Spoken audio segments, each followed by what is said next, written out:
பிரதேசத்துல ஒரு முதலமைச்சரை இப்ப கொண்டு வந்து வச்சிருக்கிறாங்க, ஒரு சாமியார. அவங்க கட்சி வெற்றி பெற்றுச்சு, யார வேணாலும் சீஃப் மினிஸ்டர் வைக்கட்டும். ஆனா அவர் சொல்றாரு, சூரிய நமஸ்காரம் பண்ணாதவங்க, யோகா பண்ணாதவங்க இந்தியாவில் இருக்கக்கூடாது. நான் எல்லா கிறிஸ்தவங்களையும் இந்துக்களா மாற்றுவேன்னு பப்ளிக் மீட்டிங்ல பேசுறார். அவர் தான் இன்னைக்கு உத்தரப்பிரதேசத்தினுடைய சீஃப் மினிஸ்டர் வந்திருக்கிறார். அவருக்கு தெரியல, அவரை கத்தர் மாத்திருவாரு. அல்ல, கத்தருடைய வல்லம் அவருக்கு தெரியல. இது மதம் கிடையாது.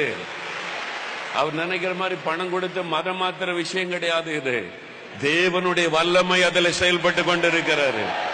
அல்லேலூயா. நீ ஒரு ஆளை மாத்திரக்குள்ள ஆண்டவர்களுக்கு 1,00,000 பேரை ரட்சித்து விடுவார். நீ ஒரு ஆளை பயமுறுத்தி மாத்திரக்குள்ள 1,00,000 பேர் இயேசுதான் மையான ஆண்டவர் என்று இந்தியா முழுது எழுப்பி விடுவார்கள்.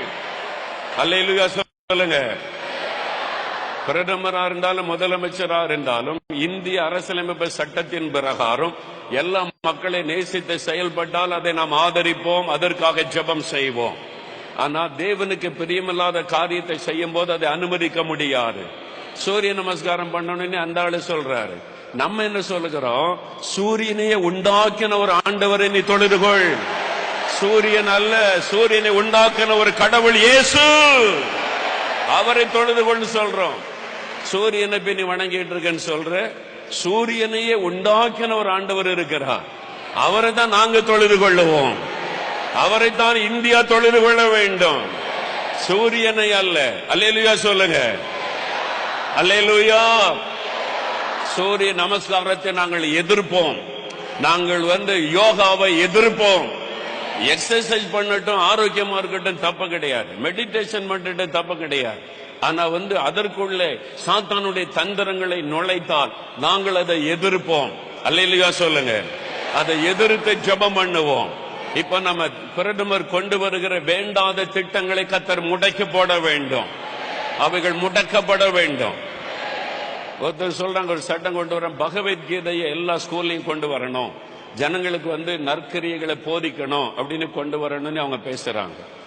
சரி, பகவத்கீதையை கொண்டு வரணும்னு அவங்க பேசுறாங்க. ஒரு அரசாங்கம் என்ன செய்யணும்? இலங்கை அரசாங்கம், இலங்கை புத்த ஒரு கவர்மெண்ட் மதம் உள்ள தலைவர்கள் தான் இலங்கையில் ஆட்சி பண்ணுகிறார்கள். அங்க எல்லா ஸ்கூல்லையுமே இந்து மதமும் போதிக்கப்படுகிறது, குர்ஆனும் போதிக்கப்படுகிறது, பைபிளும் போதிக்கப்படுகிறது. அவங்கவுங்க மதம் போதிக்கப்படுகிறது எல்லா ஸ்கூல்லையுமே. கிறிஸ்தவ மதத்தில் உள்ளவங்களுக்கு கூட ஸ்கூல்ல டீச் பண்ணலாம்.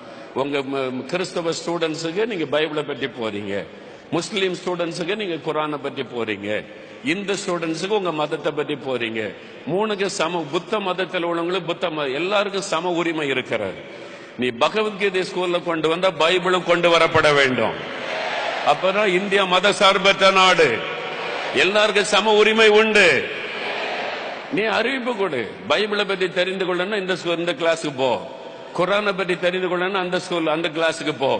பகவத்கீதை தெரியணும், அந்த கிளாஸ். எல்லாத்துக்கும் சம உரிமை வழங்கப்படணும். அப்படி இல்லாவிட்டால் கர்த்தர் இந்த கவர்மெண்ட் தூக்கி எறிந்து விடுவார்.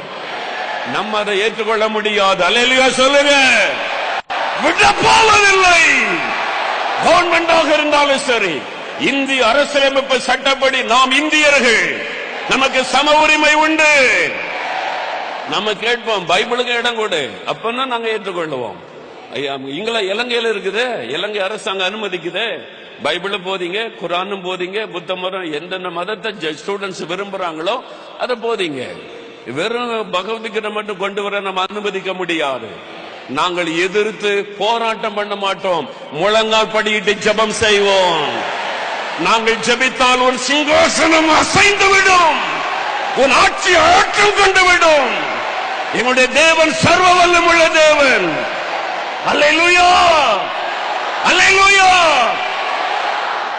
வேதத்திற்கு விரோதமான காரியத்தை செய்ய சொன்னால் கிறிஸ்தவர்களை எதிர்த்துதான் நிற்போம், பயப்பட மாட்டோம். நாங்கள் எங்களோடு இருக்கிற கர்த்தர் பெரியவர், ராஜ்யங்களை ஆளுகிறவர். அல்லேலூயா, அல்லேலூயா.